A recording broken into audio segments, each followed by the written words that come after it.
नमस्कार दोस्तों, आप सभी का एक बार फिर से स्वागत है हमारे चैनल दुर्गा भक्ति मार्ग में। आज मैं आप सभी को सुनाऊंगी बृहस्पतिवार की कथा यानी गुरुवार की कथा। इस कहानी को सुनने से सभी भक्तों की सभी मनोकामनाएं भगवान बृहस्पति देव की कृपा से पूर्ण हो जाती हैं। तो आइए बड़ी ही श्रद्धा और प्रसन्न मन से इस कथा को आरंभ करते हैं। प्राचीन काल में एक प्रतापी, दानी और दयालु राजा राज किया करता था। वह नित्य गरीबों और ब्राह्मणों की सहायता करता और उनमें दान करता था। यह बात उसकी रानी को बिल्कुल भी पसंद नहीं थी। वह ना ही दान करती और ना ही भगवान की पूजा करती थी और राजा को भी दान देने और भगवान की पूजा साधना करने से मना करती थी। एक दिन राजा जंगल में शिकार करने गया हुआ था तो रानी महल में अकेली थी। उसी समय बृहस्पति देव साधु वेश में राजा के महल में भिक्षा लेने के लिए गए और भिक्षा मांगी तो रानी ने भिक्षा देने से इनकार कर दिया और साधु से कहा, हे साधु महाराज, मैं तो इस दान पुण्य से तंग आ गई हूँ। मेरे पति सारा धन लुटाने में लगे रहते हैं। मेरी इच्छा है कि हमारा सारा धन नष्ट हो जाए, फिर ना रहेगा बांस, ना बजेगी बांसुरी, यानी ना रहेगा धन और ना ही वो धन गरीबों और ब्राह्मणों के बेकार के कामों में लुटा सकेंगे। साधु ने कहा, देवी तुम तो बड़ी ही विचित्र औरत हो। धन संतान तो सभी लोग चाहते हैं। पुत्र और लक्ष्मी तो पापी के घर भी होने चाहिए।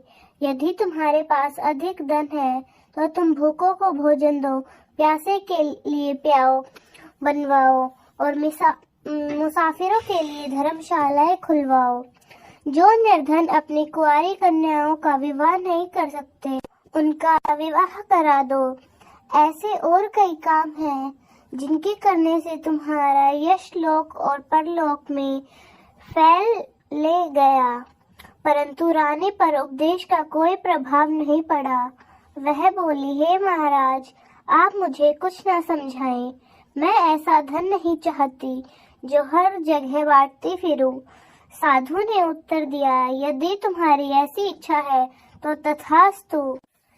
ऐसा करना कि बृहस्पतिवार को घर लीपकर पीली मिट्टी से अपना सिर धोकर स्नान करना, भट्टी जलाकर कपड़े धोना। ऐसा करने से आपका सारा धन नष्ट हो जाएगा।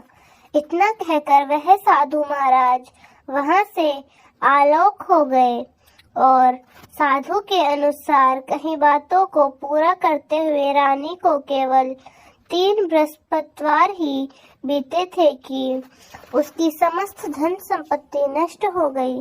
वो जन के लिए राजा का परिवार तरसने लगा।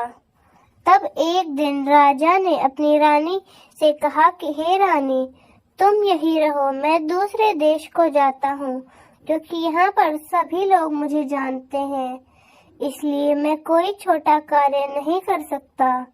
ऐसा कहकर राजा परदेश चला गया। वहाँ वह जंगल से लकड़ी काट कर लाता और शहर में बेचता था। इसी तरह वह अपना जीवन व्यतीत करने लगा।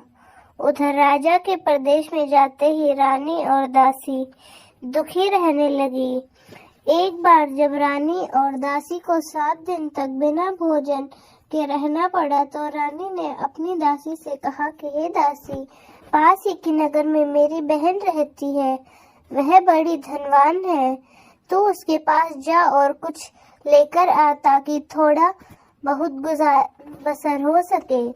रानी दासी की बहन के पास गई। उस दिन गुरुवार था और रानी की बहन उस समय बृहस्पतिवार व्रत की कथा सुन रही थी। दासी ने रानी की बहन को अपनी रानी का संदेश दे दिया, लेकिन रानी की बहन ने कोई उत्तर नहीं दिया। जब दासी को रानी की बहन से कोई उत्तर नहीं मिला तो वह बहुत दुखी हुई और उसे क्रोध भी आया। दासी ने वापस आकर रानी को सारी बात बता दी। सुनकर रानी ने अपने भाग्य को कोसा। उधर रानी की बहन ने सोचा कि मेरी बहन की दासी आई थी, परंतु मैंने उससे कुछ नहीं कहा, इससे वह बहुत दुखी हुई होगी। कथा सुनकर और पूजन समाप्त करके वह अपनी बहन के घर आई और कहने लगी, हे बहन, मैं बृहस्पतिवार का व्रत कर रही थी। तुम्हारी दासी मेरे घर आई थी, परंतु जब तक कथा होती तब तक न तो उठते हैं और न ही कुछ बोलते हैं, इसलिए मैं नहीं बोली। कहो दासी क्यों गई थी? रानी बोली, बहन तुमसे क्या छुपाऊं, हमारे घर में खाने तक को अनाज नहीं था। ऐसा कहते कहते रानी की आंखें भर आई। उसने दासी समेत पिछले 7 दिनों से भूखे रहने तक की बात अपनी बहन को विस्तार पूर्वक सुना दी। रानी की बहन बोली, देखो बहन, भगवान बृहस्पति सबकी मनोकामना को पूर्ण करते हैं। देखो शायद तुम्हारे घर में अनाज रखा हो। पहले तो रानी को विश्वास नहीं हुआ, पर बहन के आग्रह करने पर उसने अपनी दासी को अंदर भेजा तो उसे सचमुच अनाज से भरा एक घड़ा मिल गया। यह देखकर दासी को बड़ी हैरानी हुई। दासी रानी से कहने लगी, हे रानी, जब हमको भोजन नहीं मिला तो हम व्रत ही तो करते हैं, इसलिए क्यों ना इनसे व्रत और कथा की विधि पूछ ली जाए ताकि हम भी व्रत कर सकें। तब रानी ने अपनी बहन से बृहस्पतिवार व्रत के बारे में पूछा। उसकी बहन ने बताया कि बृहस्पतिवार के व्रत में चने की दाल और मुनक्का से विष्णु भगवान का केले की जड़ में पूजन करें तथा दीप जलाएं, व्रत कथा सुने और पीला भोजन ही करें। इससे बृहस्पति देव प्रसन्न होते हैं। और व्रत और पूजन विधि बताकर रानी की बहन अपने घर वापस लौट गई। 7 दिन के बाद जब गुरुवार आया तो रानी और दासी ने व्रत रखा। घुड़साल में जाकर चना और गुड़ लेकर आई, फिर उसे केले के जड़ तथा विष्णु भगवान का पूजन किया। अब पीला भोजन कहाँ से आए, इस बात को लेकर दोनों बहुत ही परेशान थी। उन्होंने व्रत रखा था, इसलिए बृहस्पति देव उनसे प्रसन्न थे, इसलिए वे एक साधारण व्यक्ति का रूप धारण करके 2 थालों इस सुंदर पीला भोजन दासी को दे गए। भोजन पाकर दासी बहुत ही प्रसन्न हुई। फिर रानी के साथ मिलकर भोजन ग्रहण किया। उसके बाद भी वे सभी गुरुवार को व्रत और पूजन करने लगी। बृहस्पति भगवान की कृपा से उनके घर फिर से धन संपत्ति आ गई, परंतु रानी फिर पहले की तरह आलस्य करने लगी। तब दासी बोली, देखो रानी, तुम पहले भी इस प्रकार आलस्य करती थी, तुम्हें धन रखने में कष्ट होता था, इस कारण भी धन नष्ट हो गया है, और अब जब भगवान बृहस्पति की कृपा से धन मिला है तो तुम्हें फिर से आलस्य होता है। रानी को समझाते हुए दासी कहती है कि बड़ी मुसीबतों के बाद हमने यह धन वापस पाया है, इसलिए हमें दान पुण्य करना चाहिए, भूखे मनुष्य को भोजन कराना चाहिए और धन को शुभ कार्यों में खर्च करना चाहिए, जिससे तुम्हारे कुल का यश बढ़ेगा, स्वर्ग की प्राप्ति होगी और पितृ प्रसन्न होंगे। दासी की बात मानकर रानी अपना धन शुभ कार्यों में खर्च करने लगी, जिससे पूरे नगर में उसका यश फैलने लगा। उधर एक दिन राजा दुखी होकर जंगल में एक पेड़ के नीचे आसन जमाकर बैठ गया। वह अपनी दशा को याद करके व्याकुल होने लगा। बृहस्पतिवार का दिन था। एकाएक उसने देखा कि निर्जन वन में एक साधु प्रकट हुए हैं। वह साधु वेश में स्वयं बृहस्पति देवता थे। लकड़हारे के सामने आकर बोले कि हे लकड़हारे, इस सुनसान जंगल में तू इतना चिंता मग्न क्यों बैठे हो? लकड़हारे ने दोनों हाथ जोड़कर प्रणाम किया और उत्तर दिया, महात्मा जी, आप तो सबको जानते हैं, मैं क्या को है, यह कहकर रोने लगा और साधु को अपनी आत्मकथा सुनाई। महात्मा जी ने कहा, तुम्हारी स्त्री ने बृहस्पतिवार के दिन बृहस्पति भगवान का निरादर किया है, जिसके कारण रुष्ट होकर उन्होंने तुम्हारी यह दशा कर दी।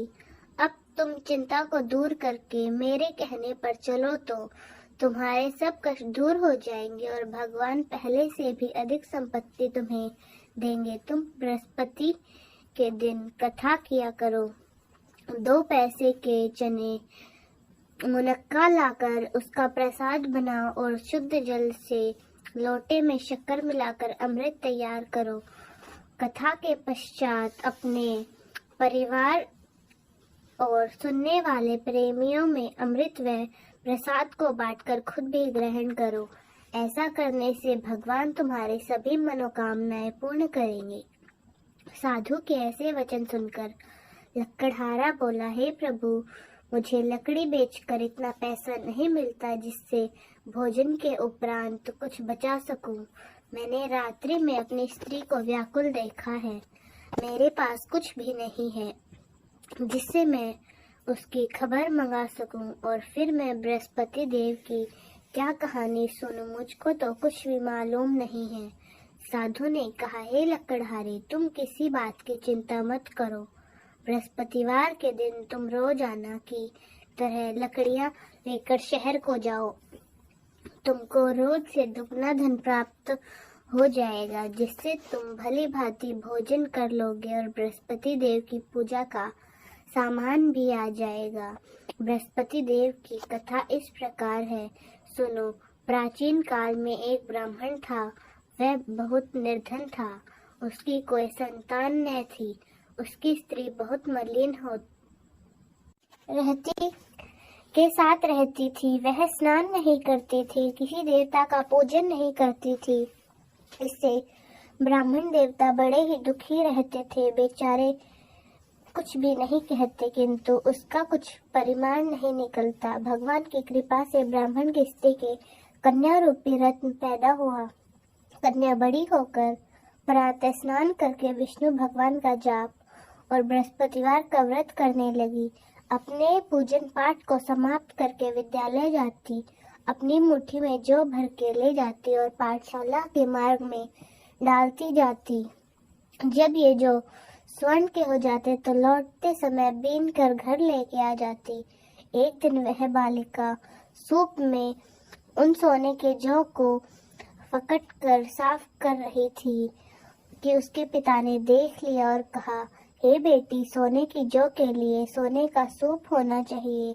दूसरे दिन बृहस्पतिवार के दिन इस कन्या ने व्रत रखा और बृहस्पति देव से प्रार्थना करके कहा, मैं आपकी पूजा सच्चे मन से करती हूँ। यदि मैंने आपकी पूजा सच्चे मन से की हो तो मेरे लिए सोने का सूप दे दो। बृहस्पति देव ने उसकी प्रार्थना स्वीकार कर ली। रोजाना की तरह वह कन्या जौ फैलाती हुई जाने लगी। जब लौटकर जौ बीन रही थी तो बृहस्पति देव की कृपा से सोने का सूप मिल गया। उसे वह घर ले आई। उसमें जौ साफ करने लगी, परंतु उसकी माँ का वही ढंग रहा। एक दिन की बात है कि वह कन्या सोने के सूप में जौ साफ कर रही थी। उसी समय उस शहर का राजपुत्र वहां से होकर निकला। इस कन्या के रूप और कार्य को देखकर मोहित हो गया और अपने घर आकर भोजन और जल त्याग कर उदास होकर लेट गया। राजा को इस बात का पता लगा तो अपने प्रधानमंत्री के साथ उसके पास गए और बोले, हे बेटे, तुम्हें किस बात का कष्ट है? किसी ने तुम्हारा अपमान किया है क्या? अथवा और कोई कारण हो जिससे कहो, मैं वही कार्य करूंगा जिससे तुम्हें प्रसन्नता हो। अपने पिताजी की राजकुमार ने बातें सुनी तो वह बोला, मुझे आपकी कृपा से किसी बात का दुख नहीं है। किसी ने मेरा अपमान नहीं किया, परंतु मैं उस लड़के से विवाह करना चाहता हूँ जो सोने के सूप में सोने के जो साफ कर रही थी। यह सुनकर राजा आश्चर्य में पड़ गया और बोला, हे बेटे, इस तरह की कन्या का पता तुम ही लगाओ। मैं उसके साथ तेरा विवाह अवश्य कर दूंगा। राजकुमार ने उस लड़की के घर का पता बताया।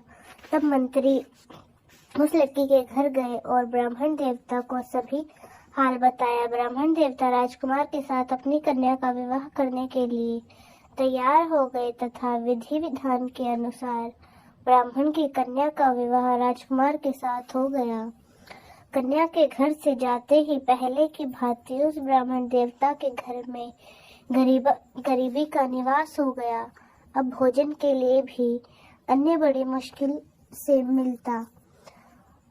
एक दिन दुखी होकर ब्राह्मण देवता अपनी पुत्री के पास गए।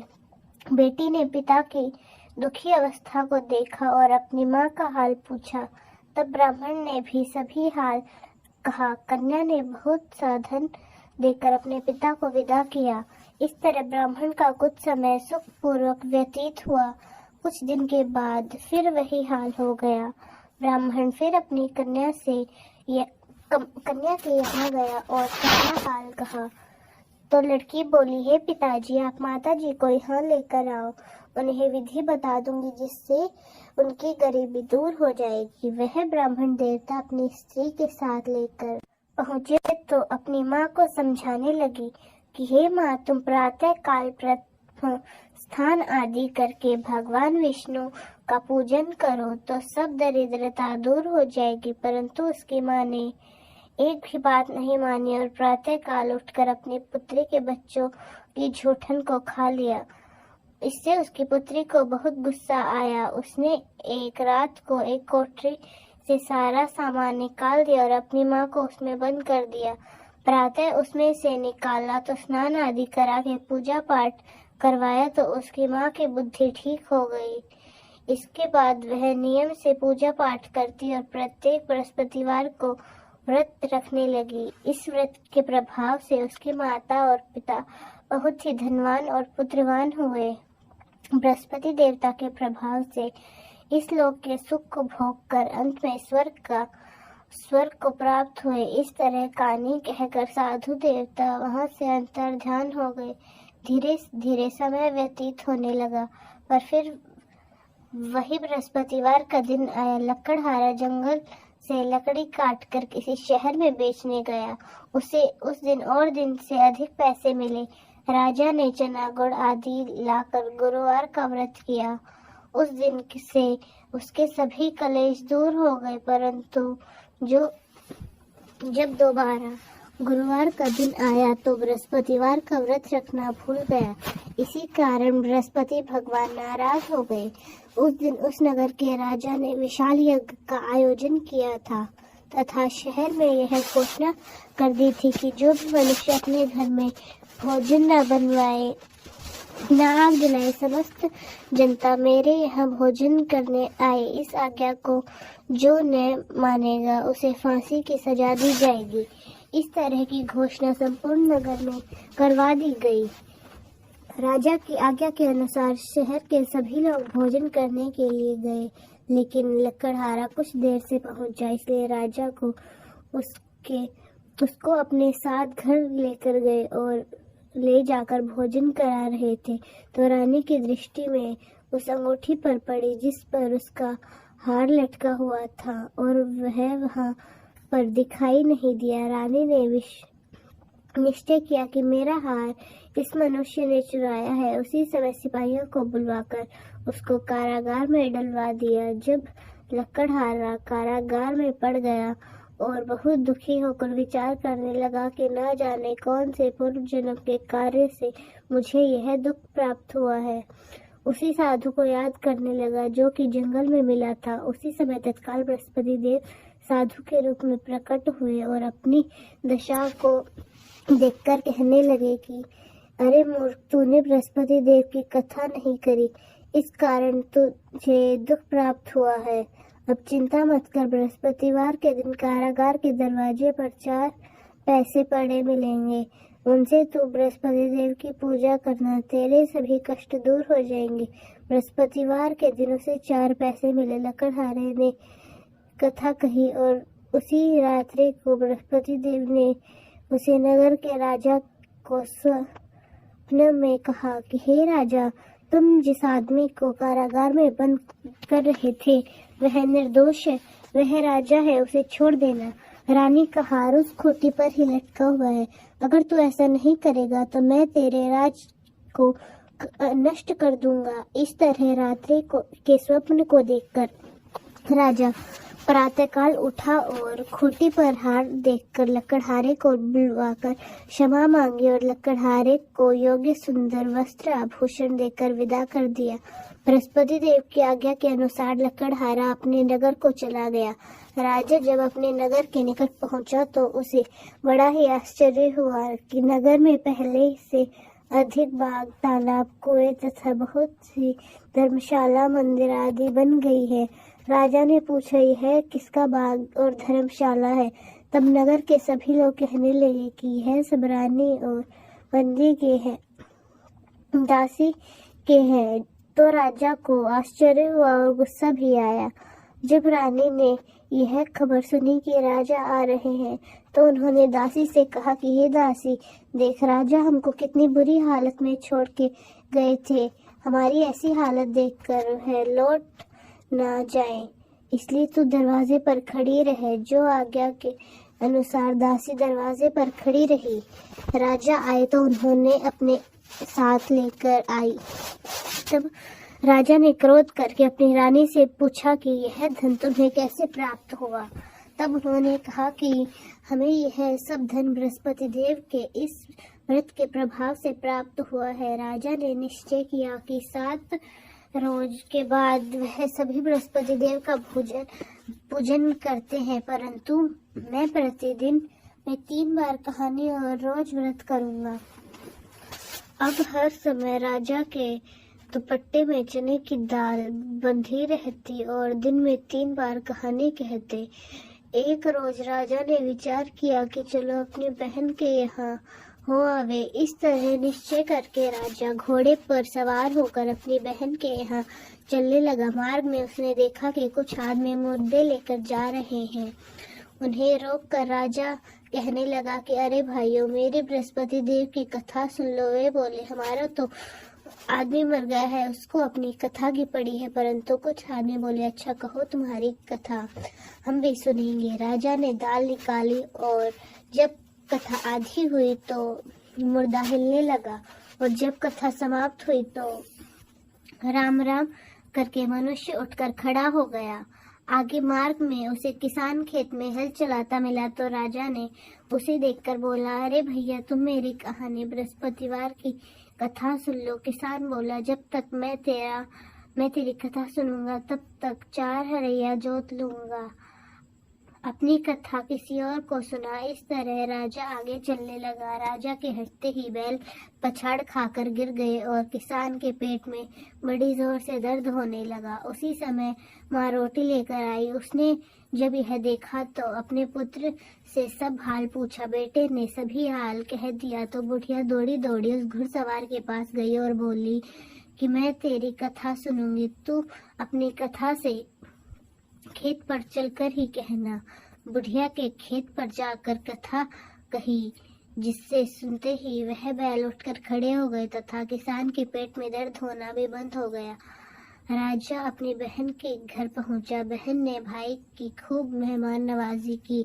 दूसरे रोज प्रातःकाल राजा जाने लगा तो वह देखने लगा कि सब लोग भोजन कर रहे हैं। राजा ने अपनी बहन से कहा कि ऐसा मनुष्य जिसने भोजन नहीं किया हो मेरे बृहस्पतिवार की कथा सुन ले। बहन बोली कि भैया, इस देश में ऐसा है कि पहले यहाँ के लोग भोजन करते हैं, बाद में अन्य काम करते हैं। अगर कोई पड़ोस में हो तो देखा हो। वह ऐसा कहकर देखने चली गई, परंतु उसे कोई ऐसा व्यक्ति नहीं मिला जिसने भोजन न किया हो। अतः वह एक कुम्हार के घर गई जिसका लड़का बीमार था। उसे मालूम हुआ कि उनके यहाँ 3 रोज से किसी ने भी भोजन नहीं किया है। हे रानी ने अपने भाई की कथा सुनने के लिए कुम्हार से कहा। वह तैयार हो गया। राजा ने जाकर बृहस्पति देव की कथा कही, जिसको सुनकर उसका लड़का ठीक हो गया। अब तो रानी की प्रशंसा होने लगी। एक रोज राजा ने अपनी बहन से कहा कि बहन, हम अपने घर को जाएंगे, तुम भी तैयार हो जाओ। राजा की बहन ने अपनी सास से कहा तो सास ने कहा, हाँ चली जा, परंतु अपने लड़कों को मत लेकर जाना क्योंकि तेरे भाई की कोई औलाद नहीं है। बहन ने अपने भैया से यह बात कह दी, भैया मैं चलूंगी पर मेरा कोई भी बालक नहीं चलेगा। तो राजा बोला, जब कोई बालक नहीं चलेगा तो तुम जाकर क्या करोगी। बड़े दुखी मन से राजा अपने नगर को लौट आया। राजा ने अपनी रानी से कहा, हम निर्वश हैं, हमारा मुंह देखने का धर्म नहीं है और कुछ भोजन आदि नहीं किया है। रानी बोली, हे प्रभु, बृहस्पति देव ने हमें सब कुछ दिया है, वह हमें औलाद अवश्य देंगे। उसी रात को बृहस्पति देव ने राजा के स्वप्न में आकर कहा कि हे राजन, उठो, सभी सोच त्याग दो, तेरी रानी गर्भ से है। राजा की यह बात सुनकर उसे बहुत खुशी हुई। 9 महीने में उसके गर्भ में एक सुंदर पुत्र पैदा हुआ। तब राजा बोला, हे रानी, स्त्री बिना भोजन के रह सकती है पर बिना कहे नहीं रह सकती। जब मेरी बहन आएगी तुम उससे कुछ मत कहना। रानी ने सुनकर हाँ कर दी। जब राजा की बहन ने यह शुभ समाचार सुना तो वह बहुत खुश हो गई और बधाई लेकर अपने भाई के यहाँ आई। तभी रानी ने कहा, घोड़ा चढ़कर तो नहीं आई है, गधा चढ़कर आई है। राजा की बहन बोली, भाभी, मैं इस प्रकार न कहती तो तुम्हें औलाद कैसे मिलती। बृहस्पति देव ऐसे ही है, जैसी जिसकी मन में कामनाएं हैं सभी को पूर्ण करते हैं। जो सब दावना पूर्वक बृहस्पतिवार का व्रत करता है एवं कथा पढ़ता है अथवा सुनता है और दूसरों को सुनाता है, बृहस्पति देव उसकी सभी मनोकामनाएं पूर्ण करते हैं। तो दोस्तों, कैसी लगी आपको हमारी आज की कहानी? कमेंट्स में जरूर बताएं। धन्यवाद।